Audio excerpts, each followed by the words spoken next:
Just waiting for a moment to get to the YouTube.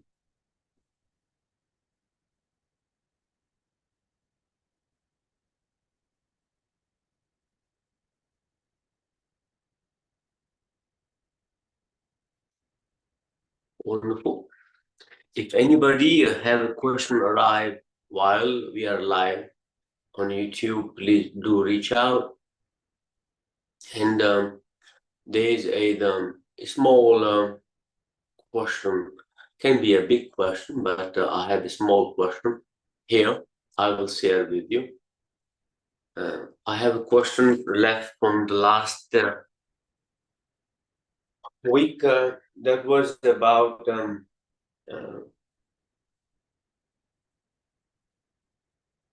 I have new questions. Forget about last week. There were so many questions while I was in Houston.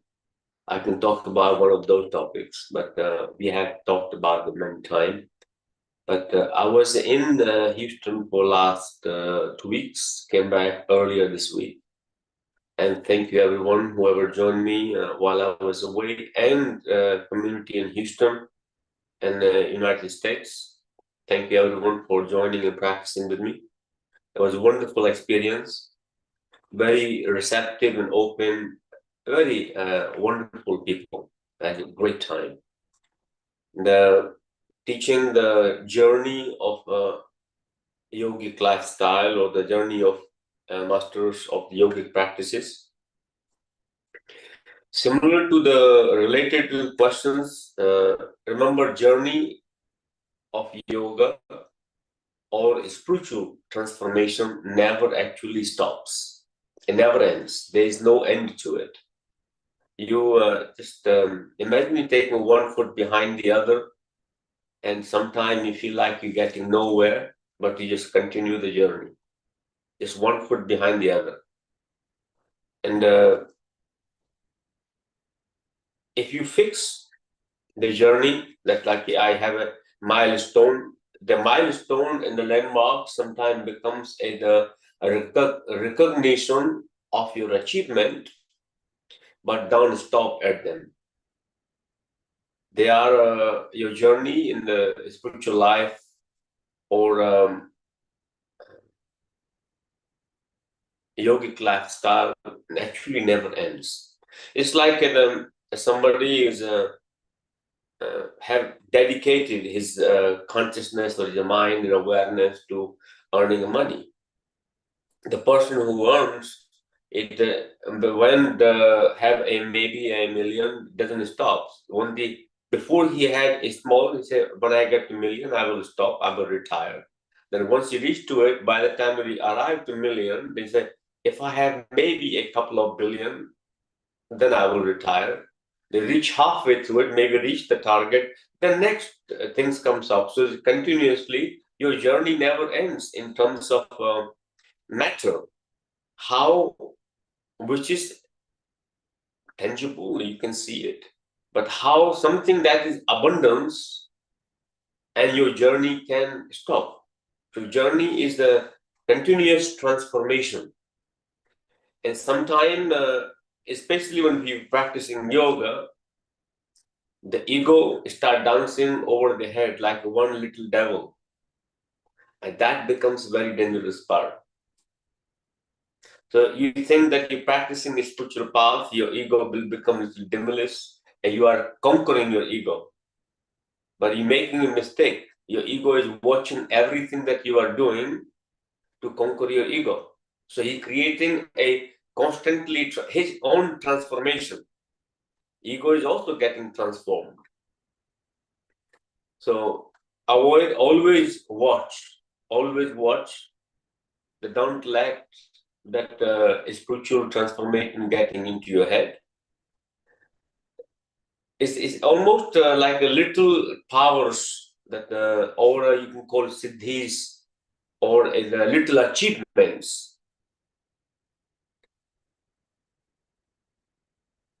I will talk about a spiritual path that imagine, or not imagine, it's just for an example. You've been announced that you can become the top, like the king of your world, king of your world. Yeah, not everybody else's. You only can become king of your own world, master of your world. But you don't really want to become master of your world. You want to become master of other people's world. That's when the problem lies. Fundamental problem is that you want to become master of other people's world, but not yours. So part of yogic lifestyle is becoming a master of your own world.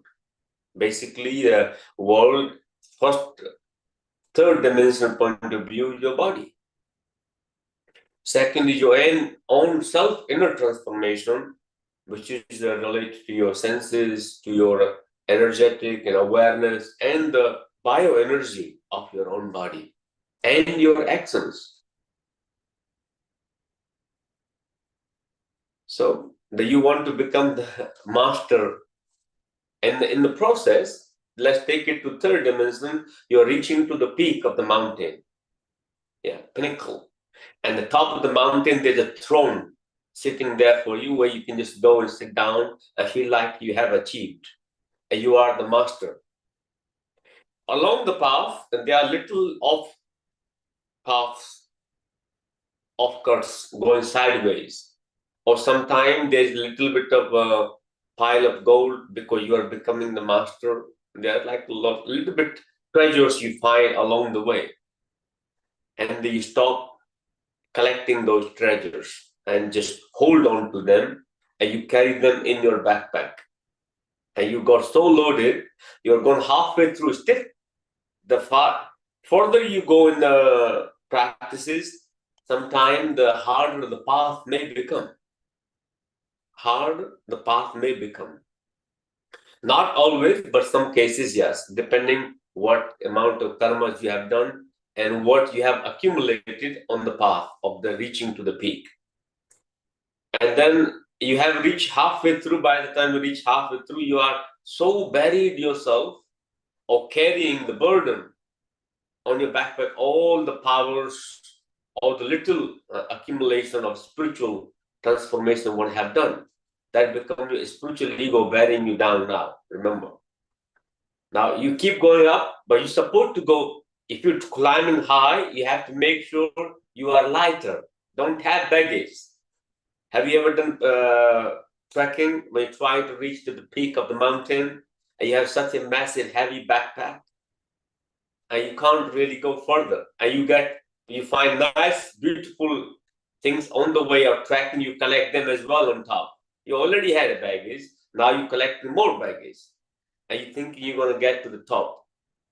You don't actually make a journey, you just stop halfway through, and sometimes you descend down so low even before you actually even start the journey.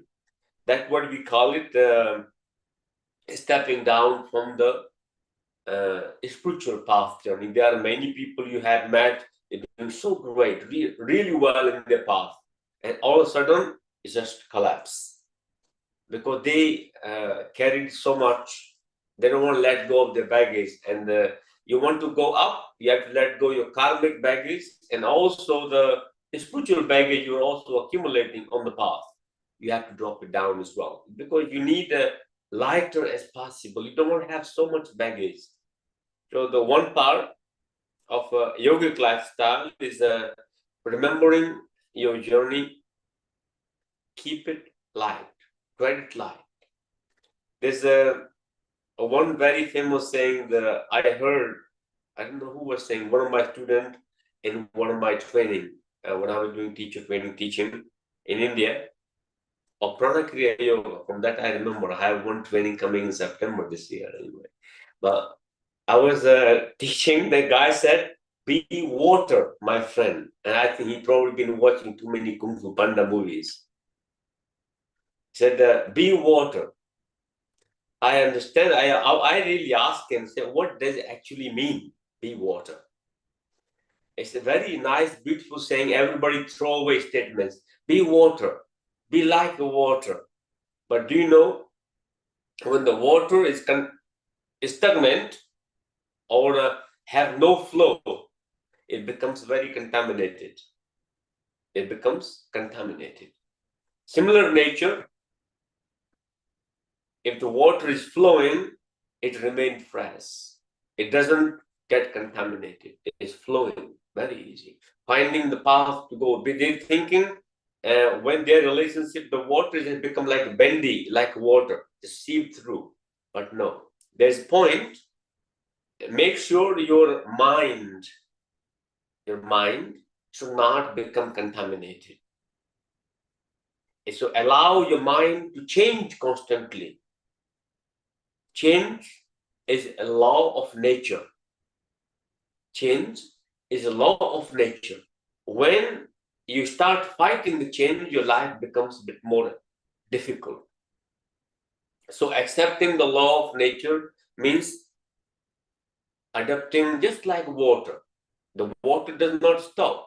If you stop the flow of the water, it gets contaminated. Similarly, just your mind. Second part, water continuously flows to a journey, not concerned about is it going to the thorns, going to the stones, going the way the sand seeping, everything being soaked away. Sometimes there's very rough terrains, but water continues journey, does not stop. Even you make a dam, you find some undercuts. Just continue your journey, rise high and go over it. So important part, when you are in the journey, first point, keep your mind fresh, not contaminated. Always just accepting the law of nature of the mind, your thoughts. This is one part of the yoga.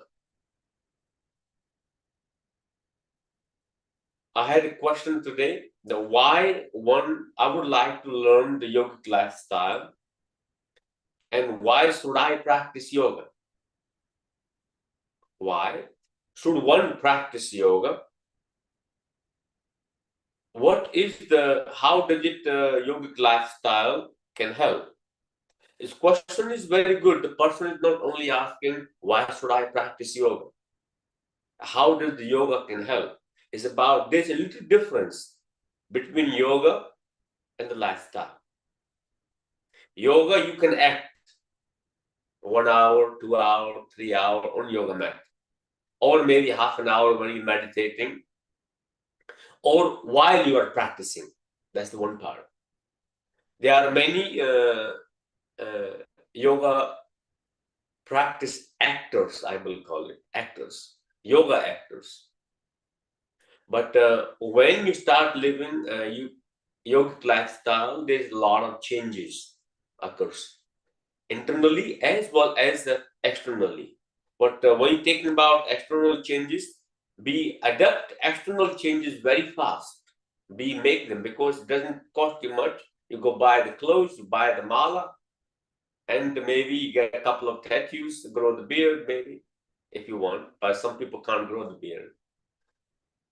Then you just got external yogic lifestyle.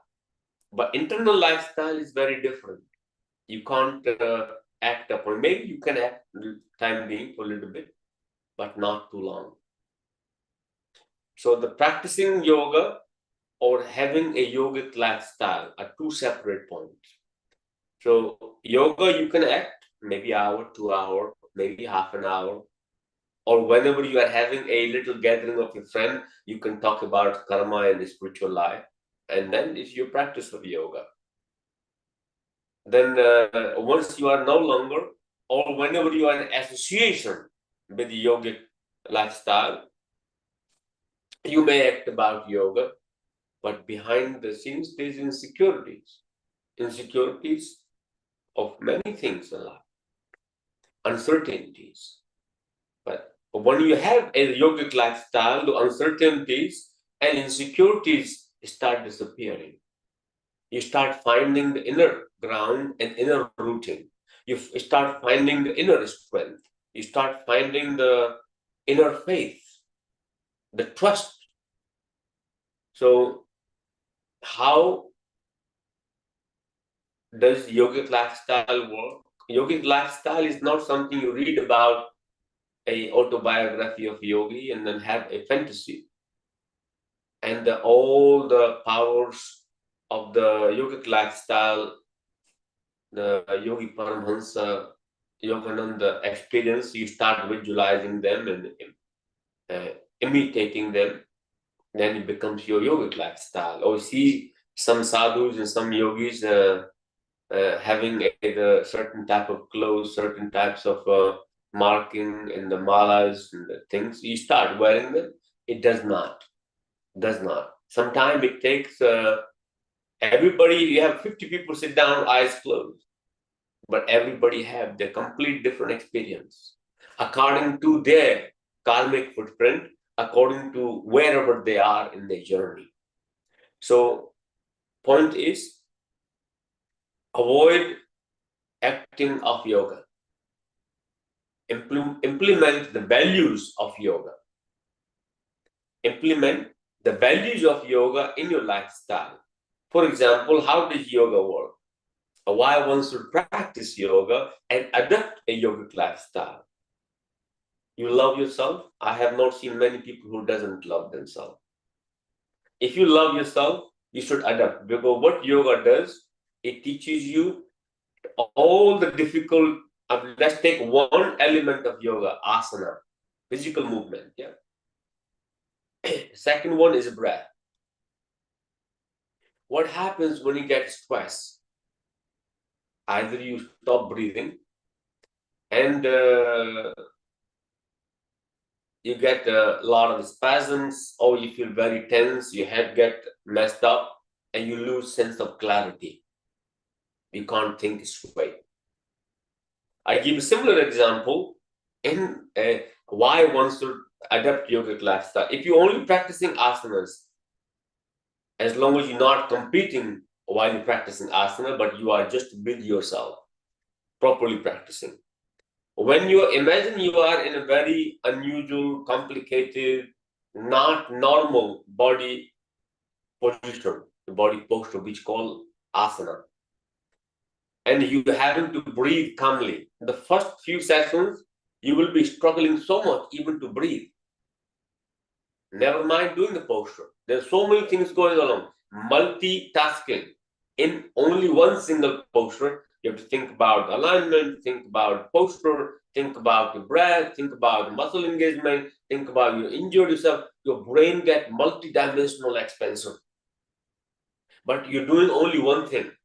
It's not about you doing 10 things, but your brain capacity is able to think many things at the same time. That will implement in your day-to-day life. So whenever you're doing something in your day job, you can have a multi-dimensional thinking despite while you're doing only one single task. Multi-dimensional thinking in single task, your quality and the sense of achievement will be greater, and the time you will invest will be shorter, smaller. So that is one small benefit. You will save time, your achievement will be good, you will have less stress, and you will have clarity of thinking. You're also expanding your multi-dimensional thinking while you're doing single task. When you're doing yoga asana, one yoga posture, you are in yoga posture, you have to think about breathing. That same thing happens whenever difficult posture, and if you hold breath, your system can hold certain time. You have to force yourself to breathe. So you're regulating whenever you are stressed, your brain muscle memory you developing. That goes into day-to-day life. Whenever you are stressed, uncomfortable, you're holding the breath, your brain remembers, breathe. Your brain remembers, doesn't matter how complicated situation it is, how uncomfortable situation it is, you will maintain the sense of clarity and sense of calm. That's one single reason you should practice, because you want to remain calm, you don't want to share, you don't want to get stressed, and expanding your brain capacity or your thinking capacity. Third part is a sense of peace, a sense of love, and reducing the muscular inflammation and oxygenating the blood. There's a lot of things happen when you're practicing yoga. So why can't I do any other sport? Absolutely, you can. But remember, when you're practicing yoga, you are not practicing just practice. You're also developing the resistance. Yoga is not just about going, stretching, but actually yoga is about resistance, getting to know your limitation, getting to understand where your mind breaks down, getting to know where your body gives up, getting to know where you hold the breath. So you discover more about yourself, same time uh, stimulating or balancing your chemical industry, which is within your body, your entire endocrine system. You are forced to breathe through the nose. Sometimes you have to breathe through the mouth, but it's again within your limitation, repetition, but not repeating, but it's a mindful repetition. You are so totally available and attentive. You are mindful while you are doing something repetitively. You can do a one posture one day, same posture you do next day, but if you are not present to it, you will lose the benefit. But sometimes you can run mindlessly, it have a different benefit of the practice. So yoga have the different element is making you more aware of your body and your thought process. Second, you want to have a greater mental health. And I'm pretty sure nobody wants to have a foggy, disorientated, not clear thinking mind. Nobody wishes that. Otherwise, we all end up somewhere else. So you want to practice yoga. You want to adapt a yogic lifestyle. What does it entail? Eating healthy. Yogic lifestyle reduces you not to eat junk food. But name of yoga, there's now the new fashions, everything packaged and preserved, which is actually very unhealthy. If anybody practicing yoga and buying all the processed and preserved food in name of healthy lifestyle, or the plant-based or the vegan or the vegetarian, but avoid. Only yogic lifestyle is sattvic food. Sattvic basically means unprocessed, not been sitting in the cell for a months and months, or doesn't have a couple of months shelf life, not preserved.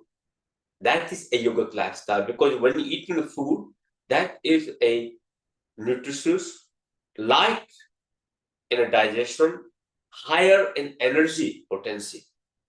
When I'm talking about energy, don't compare to the calories. Yeah, I'm talking about the vitality level of it. How much vitality the food had. So the live food I'm talking about. Don't eat dead food. Eat live food. So when you start doing this, your body becomes live. When your body becomes live, it affects the inflammation level in the body and your presence of awareness. Whenever people see you, you look like the drowsy and the hangover, basically. Your drug is never left you 24/7 and hangover. If you adapt to yogic lifestyle, you will have a spark through your eyes, your aura, the what we call law of attraction, the magnetic field of your body get stimulated. You attract good things in life. You attract the whatever your consciousness you have, that's what you attract. If you are low in vitality, negative in thinking, that's what you are going to attract, remember. So the yogic lifestyle makes you think constructive, positive, lighter in the mind, happier, healthier, and who doesn't want all those things? If you want to be kind to yourself, adapt the yogic lifestyle. What is it? First, kindness is don't think bad. Don't think negative and bad about your own self. The biggest harm you do to yourself, because your self, remember, everything bad and negative you say, yourself remember. And if you hang around in the association with constantly every other sentence is negative, remove yourself or tell them, please leave me alone. I don't want to be associated. So you also get to learn a definitive, healthier boundaries. You don't want to be surrounded in the way constantly contaminated environment, would you? Not really. So your tattvas in your body, your tattva, which is a panch mahabhuta, the five elements in the body, the energy of the five element in the body get affected. How does it work? Your body is very receptive. You are receiving 24/7 information. Have so much information, you have no idea amount of information you have. And you are constantly producing information. It's like a cluster of information, a walking cluster, walking cloud, and sharing information to anybody and whoever comes in contact. If you don't actually know, you sit down next to a person, say nothing, absolutely say nothing, experiment it. Your body can feel the vibration. Even you are completely blindfolded. Somebody is 5 meters away. If you are a quiet moment of time, very peaceful, you will be able to see there is a sense somebody sitting nearby to you. If you are meditating, and you don't even know anybody else in there are 10 people, 20 people, you start feeling their vibration because their information, whatever energy vibration coming out of the body, and your body also, if you get to the same bandwidth of thinking or your frequency, you will be able to communicate without actually having to say a single word. Sometimes, if you notice, when the two people or anybody, any of your friends, you have such a great connection, despite you might be hundreds of miles away. When you think about the person, you're not talking, not on the phone, but only having a thought in your head, this person immediately sends you the message. I was just thinking about you. You receive the message. And that is called bioenergy synchronicity. So when you're practicing yoga, you're enhancing your capacity of transcending collectivity or collection to, or your connection to your universal consciousness or universal intelligence. Means the Panch Mahabhuta, all the tattva in your body. When I'm talking about tattva, not the app, I'm talking about tattva is the elements in your body. So the elements in your body is your earth element, receiving information and producing information. Your water element, receiving information, producing information. Fire element, receiving information, producing information. From the fire element, I give you an example. You walk around, you arrive somewhere, and somebody's been very angry. You will sense it immediately because the fire element radiating that energy of it. And you have been angry, you walk into somewhere else, your fire element producing energy of the anger. Anger is a fire element. Fire element is basically the fight, argument that you can very clearly visible to your nostril, to the eyes, and also your aura. If you can cover it with sunglasses, nobody can see your eyes. You can regulate your breath, but you can't regulate what your body is radiating that time. Aura. Your bioenergy is constantly giving information. Your body is producing constant information.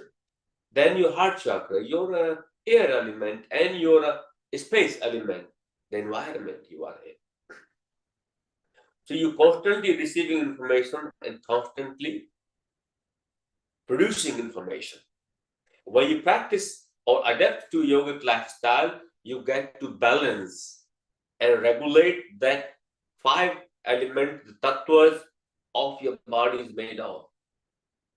You get to regulate them. You get to heal them. And you don't want to have imbalance in those tattvas. You adapt a yogic lifestyle. Drinking good, not alcohol drinking, I'm talking about water drinking or the healthier fluid drinking capacity. The digestion, earth element, the solid, what you eat, the food, that also affect if you eat I remember some of you have been to the my little place in India, the Yogiville, India. And some of the people who arrived, they may have gone to the Indian in their home country, the Indian food, but again eating probably the regular Indian, sometimes have garlic, onion, or the meat. But in Yogiville, India, we have pure sattvic diet.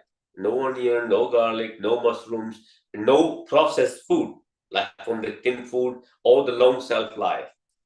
Freshly prepared and as bio as possible.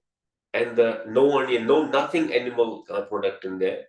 But if you want, there's some dairy on the side. People arrive for 10 days, 2 weeks, and you can see that your mood changes. You can notice the tenderness in your thinking. You can witness a sense of tenderness in the thinking. You can see your muscle stress releases. That is because of the diet. You may not practice any yoga even. Just only self-independent diet bring the softness in your face, softness in your eyes. In your own nature, you can start witnessing the difference. 3 to 4 weeks, you can see the difference immediately. But it takes the approximate 7 to 8 years to completely transform just only by eating the food. Your energy will change completely. Your fascia memory will adapt. Second one is the drinking. If you drink like the intoxicating substance, I know some people.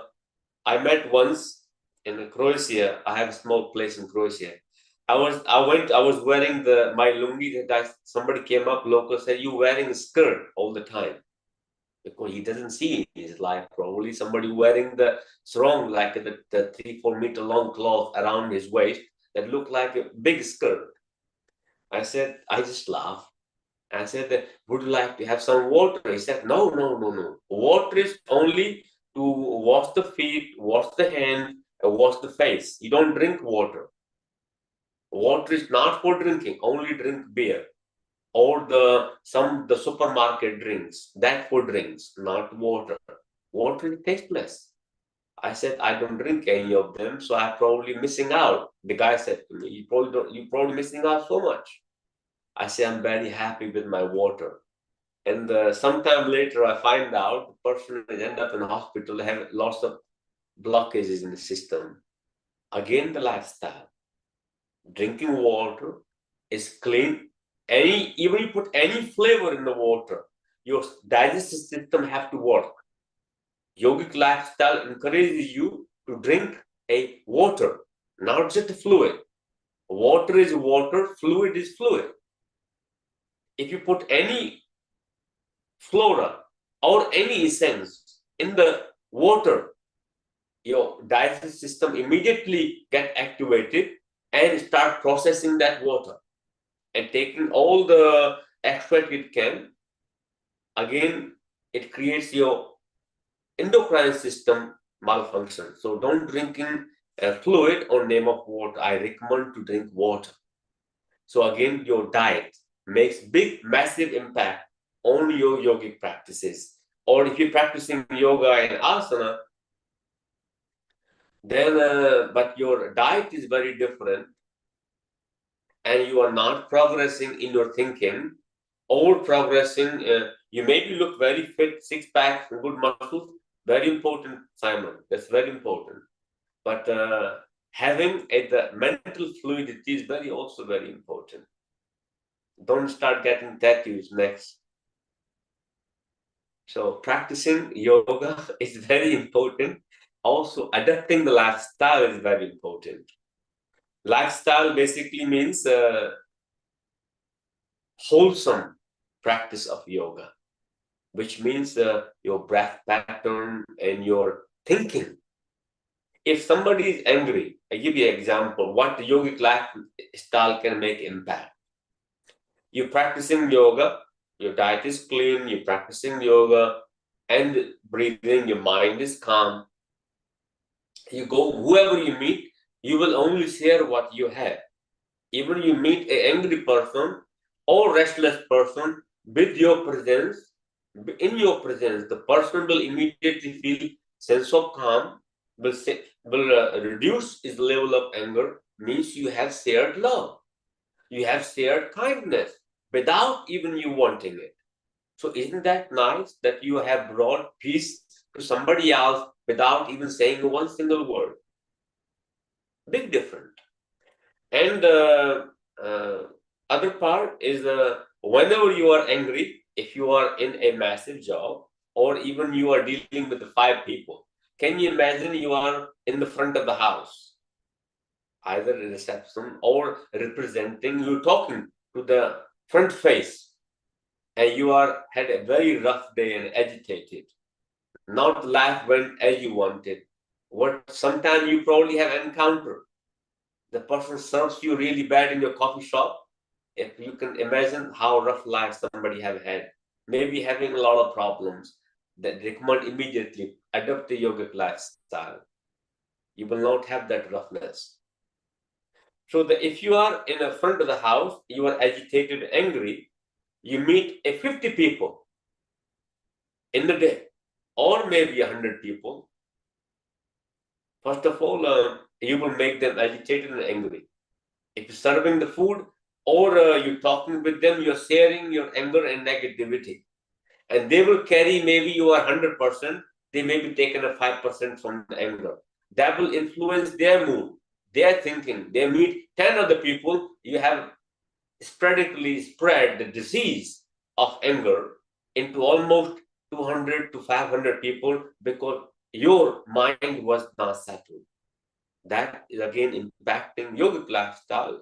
If you bring the lifestyle, it may not reach immediately in a day or two or a month or so, but not just only practicing yoga.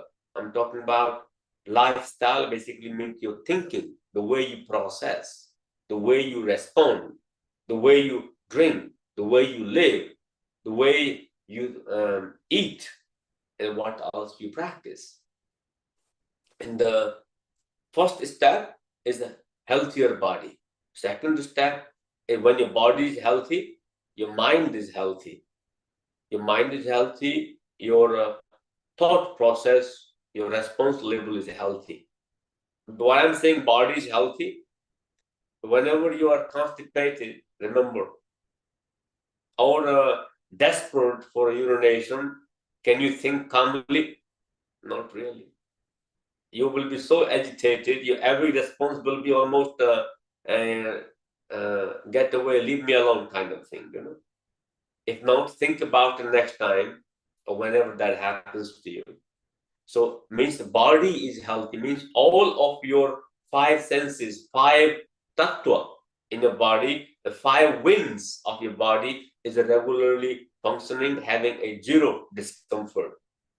To your eyes, ears, nose, mouth, your sensuality, and your bowel movements, all those, and your muscular strength, less inflammation will immediately impact your thinking.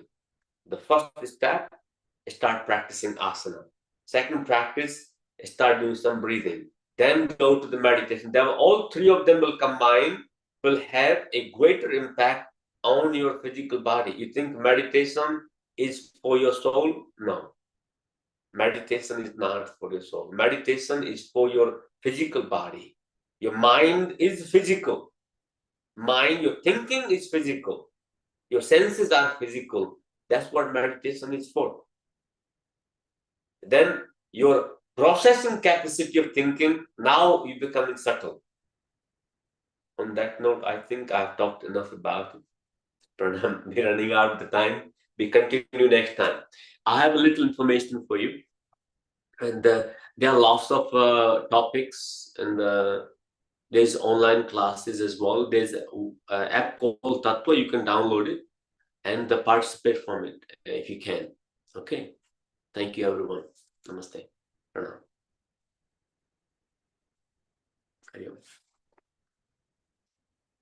If you have any question, you can ask. If not, see you very soon. Thank you, Yogi. Thank you, everyone. Thank you, Yogi ji. Namaste.